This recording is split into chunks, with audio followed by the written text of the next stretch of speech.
Welcome back to another episode of the Many Faces of Cancer podcast. I am your host, Melissa Grosboll, and joining me today is Michele Reynolds. And Michele is a passionate speaker, author, and entrepreneur dedicated to helping women rediscover their authentic voice and inner strength. Her journey began as a young entrepreneur who quickly learned the value of resilience and adaptability. But it was through life's greatest challenges, facing adversity, navigating uncertainty, and writing her transformative book, Pause Between the Years, that she discovered the power of self-reflection. Michele's message is simple yet powerful. True strength comes from within, and by embracing our vulnerabilities, we unlock the potential to live our most powerful, authentic life. So welcome to the show, Michele. Thank you, Melissa. Thank you so much for having me. It's a pleasure to be here. Of course, I love that bio. Most people send me their bio with like their accolades and their cancer journey or whatever, but like this was just all about vulnerability and facing adversity and just like all of the tingly things, and I love it. Thank you. Thank you. All right, so where do you hail from? Where are you living I am in right now? Middletown, Delaware. So Delaware is such a small little state, but I've been living here all my life, born and raised here. Wow. Yeah, Okay. yeah. Did you So ever like venture out? Did you go to college somewhere else, or have you just no, always stayed there? everything in Delaware. I mean, I do travel a lot. We do a lot of traveling, So, but I haven't really found any other place that I would call home yet. And I say Okay. yet, meaning still out there searching because you never know. Like to leave my Absolutely. options open, but no, Delaware is primarily where our families are from. My husband and myself, and yeah, it just feels like home here. Love that. And I am, as people who listen to the show at all know, I am very much an ocean girl, a beach girl. How far Yeah. away from the ocean are you? hmm Gosh, we're probably an hour and a half, hour and 20 minutes, which I love. Okay. We love the beach. So yeah, that kind of keeps us here in Delaware, I think, is just knowing that. And there's been so many other beautiful places that we've visited, but I don't know, the beach is our happy place. It's somewhere where we go and relax, and just being around that nature and the water and ocean is just wonderful. Yes. Yes. I miss it every day. I spent most of my formative years living a block away from the Gulf of Mexico, and I miss Oh, it every single day. And here I yeah. am living in landlocked Colorado. Colorado is beautiful that we have visited there. It's so pretty there. I love it. It is beautiful, and the mountains are incredible, and we have hmm just the most beautiful sunrises and hmm sunsets and stuff. And we've been here 27 years, so obviously there's something about it that keeps us here. Yeah. And it also gives us the opportunity to travel to the ocean more often. Yes. Yes. Oh, yeah. And you have that mix of weather too, right? They're cold and hot, and kind of in one day that can happen too, right? Oh my gosh, you can have all four seasons in one day when Yeah. we have done that. And that's probably another thing that keeps me here. The older I get, the less I really like the cold, Yes. but it's never cold for long. hmm I know a lot of like East Coast and Midwest, it'll snow, and that snow will be there for weeks, sometimes Yes. months if you're in the Midwest. And here we get a, beautiful sunny day, and the majority of the snow Mhm. melts like that. So, Yeah. um, Nice. it's nice. Exactly. At some point we're gonna find another adventure and go somewhere else, but not Yeah. quite yet. You'll know. You'll All know right, when well, it's let's time. dive into this. I wanted to have you on the show today because most of my interviews are really cancer patients, cancer survivors, cancer Mhm. thrivers, all of that. But another piece of the show that I love to talk about are the caregivers. I Mhm. believe that caregivers are truly unsung heroes, Right. and everybody needs to hear caregiver stories, other caregivers, and also the patients, because we need to know what the experience is on the side of the caregiver. So Right. I love your story and Mhm. taking care of your husband and stuff, and I really want to dive into that. So can you Okay. kind of take us back to when your husband was diagnosed and kind of Yes. everything that went on around that era? Yes, yes. So just a quick background. So, and it'll kind of bring it to when this happened with my husband. My husband and I are entrepreneurs. We own our own electrical contracting company. Been in business for 27 years now. So through that process, we also started another company back in 2014. It lasted for about 4 years. It was a utility contracting company. So we closed that due to financial reasons. And whenever there's a heavy loss in your life, you're always starting to question yourself and question things around you as why is this happening? What does this mean? And it certainly doesn't feel good. So not too long after we closed our second company, we still have our other one going, our electrical, everything's going well. But when we closed back in 2018 with our utility company, we experienced probably 2 to 3 months after we closed. That's when my husband was diagnosed with plasmacytoma. At that time, and plasmacytoma is an isolated tumor located inside the bone marrow. So it was in his sternum area. Mm. And they, at that time, they treated it with radiation and chemotherapy and said to him that he had a 50% chance of developing multiple myeloma, which is cancer of the plasma cells located in the bone marrow, but primarily all over throughout your body.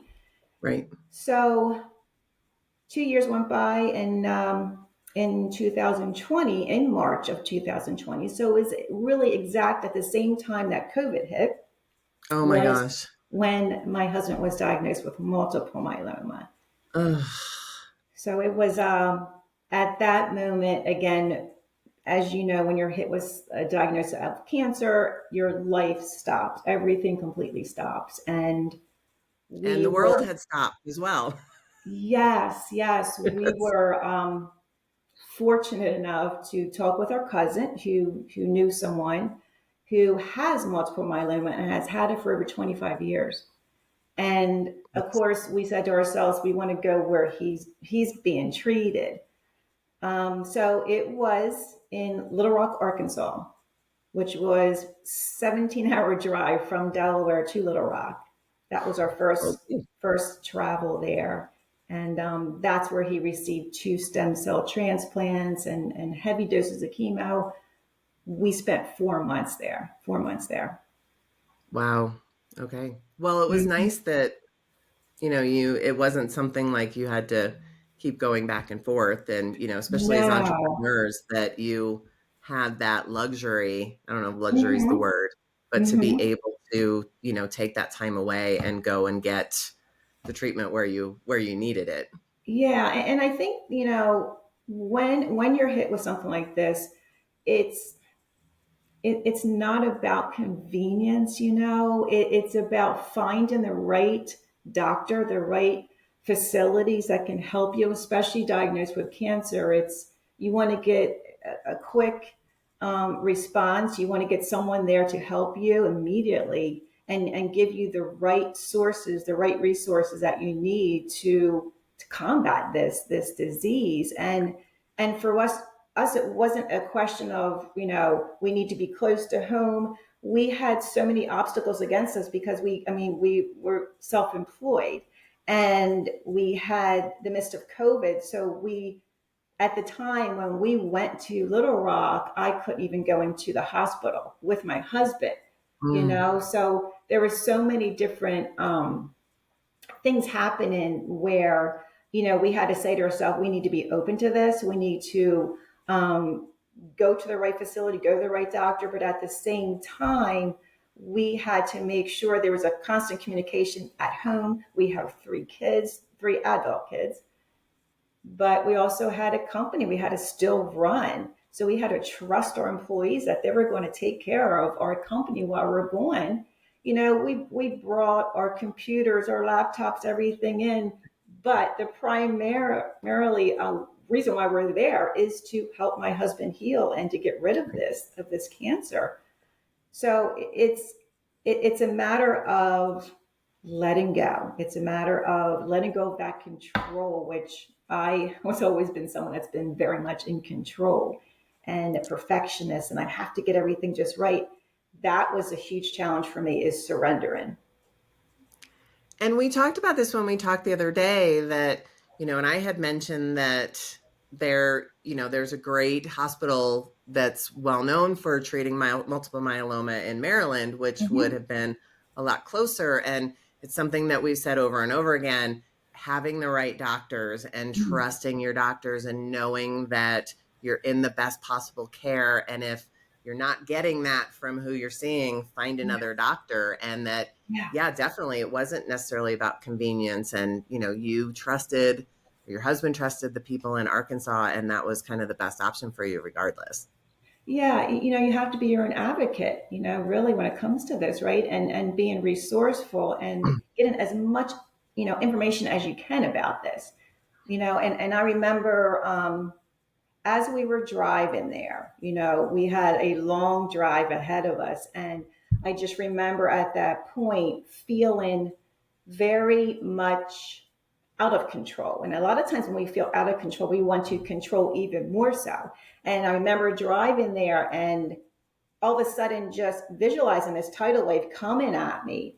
And I said to myself, I can't do this anymore. I was trying to hold up everything and I felt like I was responsible for healing him, because of the fear that I had inside myself that I didn't want to lose him. So I think often as caregivers, we have so much fear. We don't want to lose that person that we are caring for. But at the same time, we feel so out of control because we don't know how to go about the whole process of this, especially if it is your first time going through a cancer diagnosis. Mm-hmm. So I remember to the point where I just said to myself, I surrender. I let go of the not knowing, right? Because I feel that we want that certainty. We want to know, hey, if I choose A versus B, is this going to heal him? I want to know that answer, right? You want to just know that that cancer is going And to you be can't. gone, right? And we can't. And when you let go of that certainty of not having to know, that's when kind of everything starts to fall in place. Meaning that clarity comes about and those answers that you've been looking for all of a sudden appear in different ways. But when your mind is so clouded with anxiety and overthinking things, you don't have room for those answers to come in. So it was Mm. definitely a process for me to kind of go through this. But I also talk about, as we'll go further on, so many tools and strategies that I used along the way that helped me as I was caring for my husband, helped me to put this compassion and love back into myself as well that I was offering to my husband. All right. Can you maybe take us through like one or two? Actually, I want to go back first to the whole Mm-hmm. surrender piece Mm-hmm. because, I'm a control freak. Fortunately, I was the patient and I had no choice but to give up all of that. Mm-hmm. But for so many people, like just the idea of surrender, like when you talk about, I just had to surrender, that is something that like doesn't even compute for me. Mm-hmm. I don't even understand that because I have to be Mm-hmm. in control. So Mm-hmm. is there kind of one or two tips or something that you can do to help people maybe like me who know during this journey that surrender is a huge part of it, but it is so hard. Oh my gosh. I've always been the type, I've been very, very curious and always asking questions. Ever since I was little, they used to call me question mark because I would ask all kinds of questions. I always wanted to find the deeper meaning of life, right? Of everything. So I Mhm. think that has helped me along the way, even though again, the other side of me wants to know. I want to know the outcome of this. So when we were faced with this, it was a challenge for me because it's just the opposite of my personality. But I also felt like the way that I was responding and reacting to him with this diagnosis of cancer was so overwhelming that it blocked everything that I needed to know. My answers were completely blocked because of this heightened anxiety. I was always so used to reacting so quickly to things, right? And going from 0 to 10. So being in that fight flight, like, so fearful. And I realized that I can't think straight, right? Your mind starts to get clogged. You can't really focus on the important things. But also, too, like for me, when I got to that point, it was, and I used to think of this, Melissa, as like surrender as being weak, right? Like I'm never going to surrender. That's something I don't do, right? But it's the complete opposite, because when you surrender, you are going within, you're grabbing that power that's from within you, and you're saying to yourself, no matter what happens, I'm going to be safe. So it's really creating that safetiness for yourself, because so often we look for that outside of us. We look for someone else to provide that safetiness for us. So when you get to the point where you say, I surrender, you're basically giving that all up, and you're saying, I trust whatever's coming our way, we're going to be okay. And I think surrender and trust are, I Yeah. mean, they're two sides of the same coin. Absolutely. Mm-hmm. Mm-hmm. Yeah. Yeah. Wow. Yeah. That is just so beautiful. Yeah. All right. I'm gonna start working on that. Absolutely. It's a process. Um, It really is. Now, a lot of what I talk with caregivers about is really, how did you find time for you during this whole process? Because caregivers tend to lose themselves in the care of others. Mhm. And, obviously the patient is super important, and your job as a caregiver is super important, but we also need to be able to take care of ourselves. Mhm. But one of the things that I love about your story is, it was a journey in self-discovery for you, and that through taking care of your husband, you really discovered yourself. So I want to dive into that a little bit and talk about that journey, and how going through all of this with him led to all of these new discoveries about yourself. Yeah. So when back in 2020, my daily routine would be basically I would drop him off to the hospital so he could be treated. And again, I wasn't allowed in there. So I had some time by myself throughout the day, which a lot of times a lot of thoughts go through your mind, and your worries and your doubts and endless thoughts. And As my often daughter I would get, says, I sometimes I spend too much time with my own thoughts. yes, yes, yes.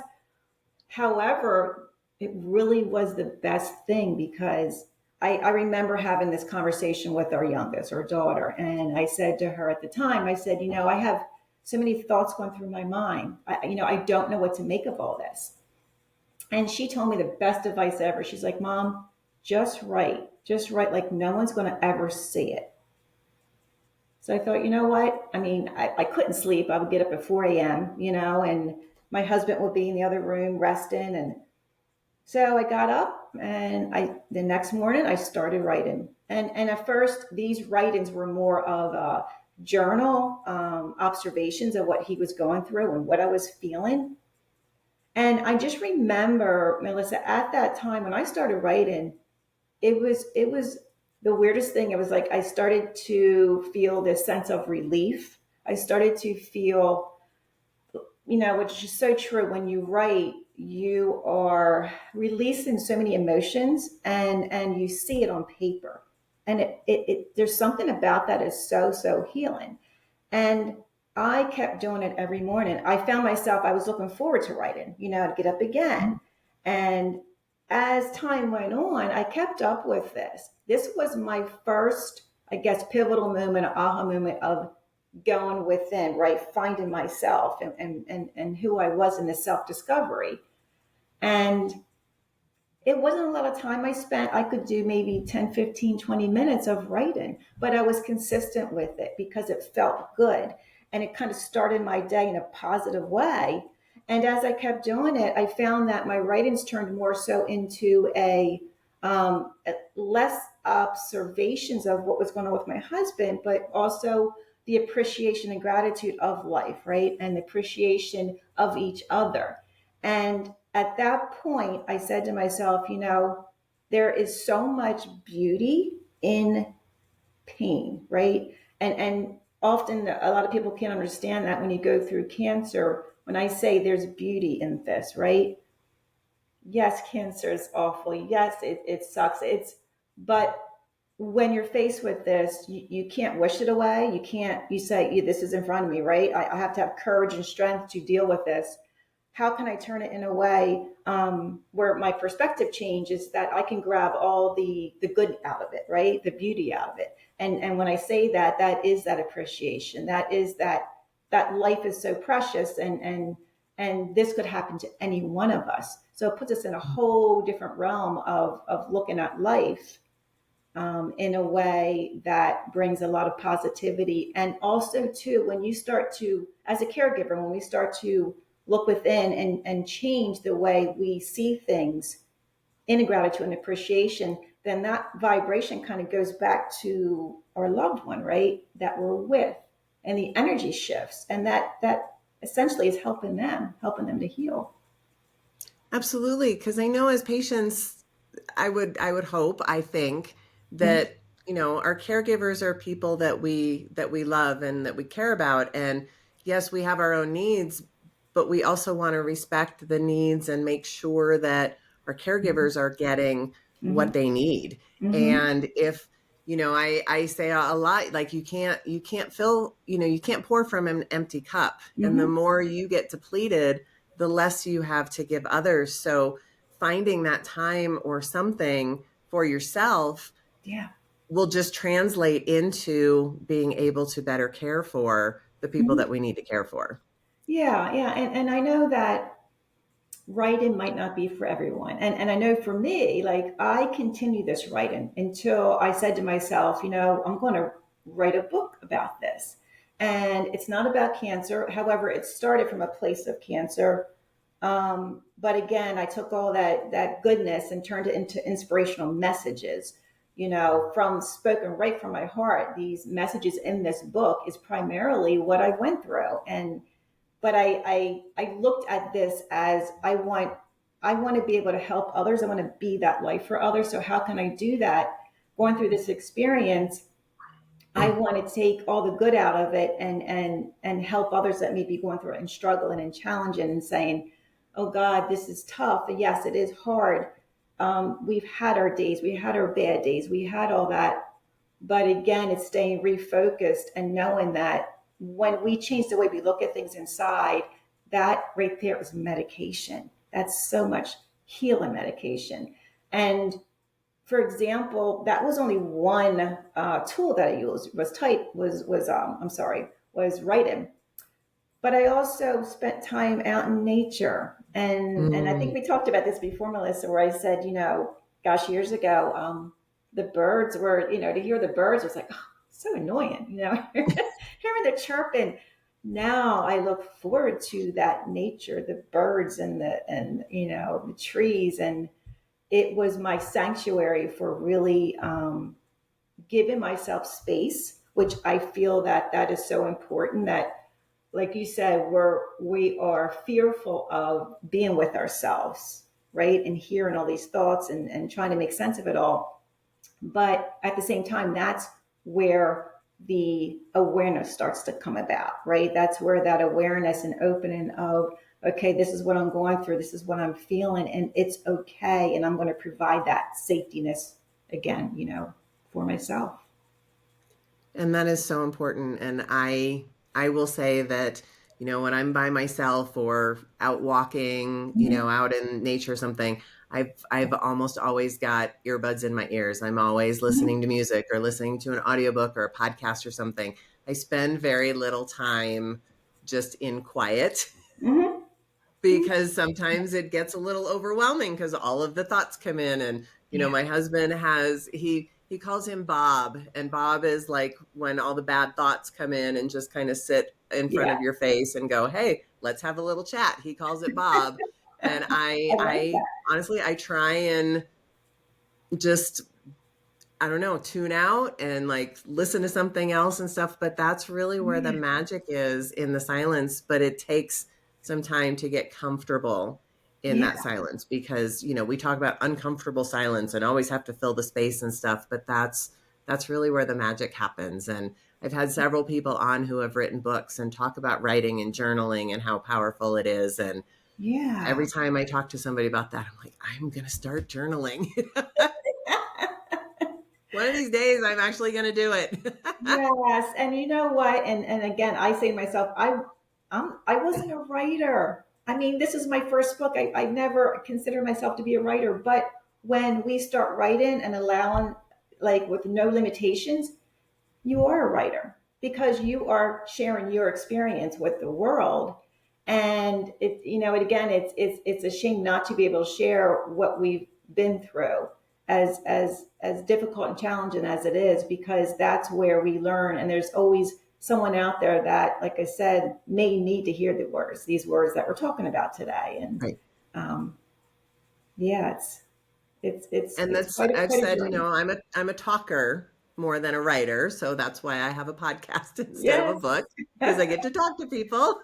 Oh yeah, yeah, yes. All right. So tell us a little, so when, that 4 months was up and he was done with his treatments and you came Mhm, home, was there mhm. still a lot of, healing time and things that needed to be done once he got home? I mean, he's obviously doing very well right now, Yes. as Yeah. you said, and thank the Lord.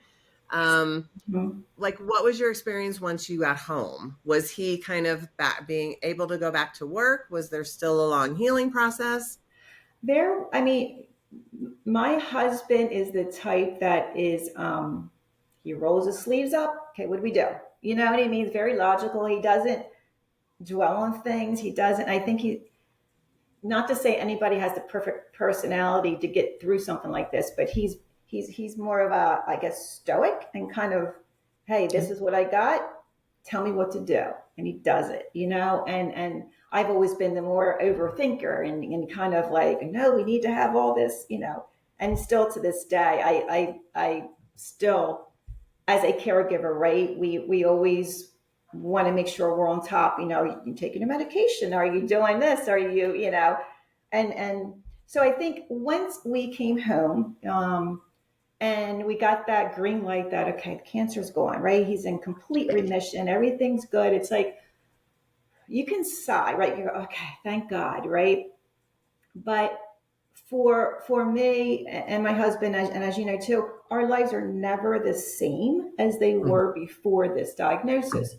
Even though I say we a lot because I feel like I went through it right with him. Of course, But absolutely. when he was diagnosed with this, and of course, when you get that green light saying you're all good, that it's like, okay, let's get back to normal life. It's like, no, because there's always, right, there's always that chance of it returning again, which we don't seem to, we don't want to focus on. And he gets checked all the time. He gets blood work. So he's really proactive. We brought in a functional medicine doctor. We brought in nutritionists. I mean, so it's a team, right? It's a team. Not only do you have your medical doctors, but a holistic doctors, and then the mindfulness. So there's so many different pieces of this that helps you to heal and continue to heal. Hmm. And again, I think it's just a process. And the longer you go, right, in remission, you feel more confident, you feel better, but it never truly goes away. So I think it's just learning. I would say to this often, how do we now live our lives after this, right? How do we continue moving forward? And that's where for me, being able to help others, being able to be that light and share our story and share what we went through, helps me. It helps me to get through this process, and it helps me also to know that others out there are going through similar things, and it's so important to offer advice if we can, that can help them get over a little bit more so than the challenging times that we've had in our own lives. Right.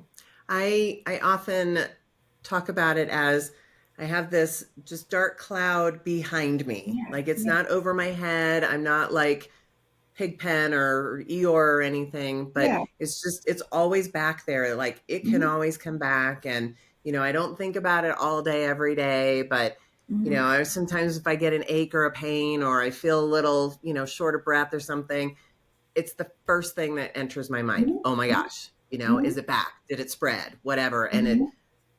irritates me so much sometimes that that's the first thought in my head always. So yes, absolutely. Like it changes you. And I know, my husband, I don't know if he feels the same way, but there's that Hmm. similar thing. And, when you're the patient, it's like you still don't have control, but like, what's going on in your body and you're doing everything you can to fight it or whatever. But as a Hmm. caregiver, Hmm. did you have this feeling? Because I know my husband did, of just Hmm. being helpless. Like there's nothing that I can do to get her better. I don't know if you kind Yes. of went through that as Oh, well and yeah. how hard that is.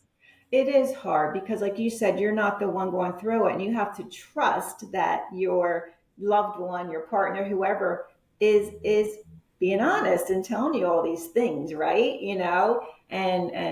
Because again, it goes back to that control. Are you telling me? How are you feeling? Why did you tell me you had that ache? So I think it's just a matter of constant communication, but also letting go. And this brings me to this point. It's a reminder of what I really, really want to talk about as well is sometimes when we try to help that person so much, like you said, we're constantly as a caregiver, caring, you become exhausted. You become like, because all of your time and energy is spent on that. And there was a moment too, which I'm sure other caregivers go through, where you experience physical pain, you're getting sick, your immune system is going down.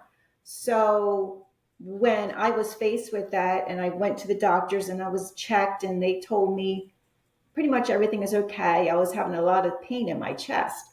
And they said it was stress. It's everything you're going through, Michelle. It's, very, very normal. But I realized that I was shallow breathing. I woke up like anticipating the next information we were going to get constantly. And with that, that was another learning experience. I said to myself, you know what? I need to put this compassion, this healing back into myself. And that's when I started to, which what I call it's me time. It's meditation, education, and exercise. So it was those three things that I really started focusing on every single morning and saying to myself, okay, I need to spend time mindfully thinking about these things. I need to spend time also educating myself too, in this disease, but also in how I can cope with it in a positive way, where I give it back to myself, this power, and then exercise, just as you talk about all the time, and that's what you focus on and help so many people. So all that together is so and so important for caregiving. So I love that. Me, Me, meditation, education, and exercise. That yeah. is fantastic. Because I hear so many people talk about how they're exhausted, but Mhm. it's like a 24/7 job with, some caregivers Mhm. with their patient, that they Yeah, need them all the time. And just even if you can carve out like 5 minutes at a time and just, yeah. okay, you're good, I'm going to go over here for 5 minutes and get a Hmm. little me time. I love that. Yeah, and it's not selfish. I think sometimes we think, oh gosh, I need to spend every second and minute, helping this person. But if you deplete everything from you, you're not going to be there for that person. So in essence, it's not a selfish thing. It's selfish not to do that. Mhm.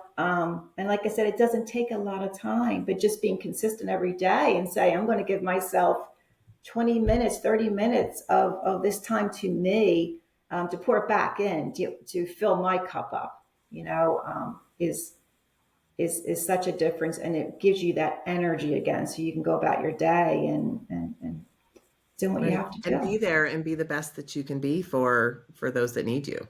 Yes, yes. Yes. Yeah. All right. Well, talk to me a little bit about your book. So it's called Pause Between the Years. Tell me what was the inspiration for that title and just kind of a little bit about the book. And we're going to put in the show notes how you can order the book and get it for Mhm. yourself. Yeah, so Pause Between the Years consists of inspirational messages, it's insightful messages, it's self reflection messages. Pause Between the Years was a name that I felt would be so appropriate for this because that's exactly what we did. We paused, we were in Mhm. pause mode, right? Between the years. So it's those in between moments that mean so much. So when we stop and pause, it's that self reflection. Like I have in the cover of my book, I can show you real quick, but it's a butterfly in this Mhm. glass dome. And that's how I saw our lives, is that when he was diagnosed, we were in this glass dome. We were frozen. We were frozen in time. Everything around us was still living and going about their lives, but we had stopped completely. And so, and then the blue, the ocean, and the butterfly, it's all about transformation. So, and again, going back to yourself. So, the self discovery of all this was exactly what I put into the book. And then the messages incorporating nature and incorporating life itself, the everyday things that we go through. You know, I talk about aging and how so many people are so fearful of aging, but to look on the beauty of it, right? And to say to ourselves, thank God we're still here today. You know, it's like when you turn 70, 80 years old, I know it's the ailments come in and things happen, but it's like, thank God we're here, right? We made it here today, and we're able to talk with each other and communicate and share things. So I really incorporate all that, and I have 52 messages, so one for each week of the year. However, my book, I wanted to make it a short, simple read that you can just pick up and look at the table of contents and say, you know what, I need some inspiration on aging, or I want to hear about nature. And I'll do a message and a quote next to it, and then like a self reflection on the bottom. So yeah, I love this. It's my heart, and yeah, I love to share it. I do a lot of donating. I donate my book, to different organizations. Um, so even in Little Rock, Arkansas, they have an organization there. The apartments that we stayed at, I often give books over to other patients and caregivers. So I love that. yeah. And I love it's almost kind of like a workbook too, because you have that self-reflection in there so people Hmm. can kind of work on themselves in particular, whatever they need to work on at that time, which is beautiful. Yes. Yes. Yes. And I Yes. always love to say one of my favorite quotes is any day above ground is a good day. Oh my So gosh. I love that one. it was from the movie Scarface, which I've honestly never seen, Yeah.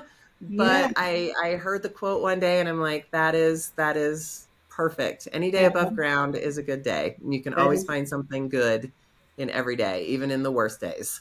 exactly. Exactly. And there's a lot going on that's worse in the world right now, and Oh yeah. just gotta, stay focused on as much positive as possible.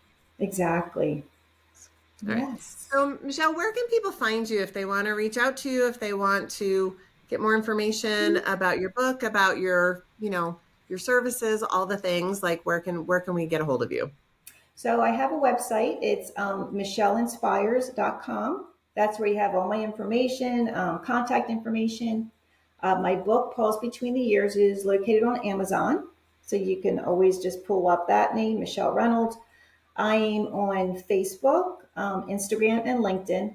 So Okay. I'm out there in every way. But and my And we'll email put all of is those in the show notes as well. yes, yes, Yes. And it's Michelle with one L. Michelle with one L. Yes, Okay. yes. Thank you for saying that. You Because I always was get writing it down and like, oh no. yeah. Fortunately, like an L and an E are very similar in cursive. So like, okay, we'll just stop there. Exactly. Yeah. And I asked this of all of my guests, and I'm going to ask this in a two-part piece Mhm. because this is so important. All of my guests, I asked, like, if you come across somebody who is just diagnosed with cancer or in the Mhm. midst of, the overwhelm of a cancer diagnosis, what is one piece of advice that you would offer to that person? And I Mhm. want to do this in two parts because I want to hear one piece of advice that you would give to caregivers going through this process, but also one piece of advice that you would give to the patients themselves about the caregiving experience. Okay. So let's start with caregivers. What's one piece of advice that you would give to a caregiver whose, husband or wife has just been diagnosed? Number one, I would say to breathe. Breathe.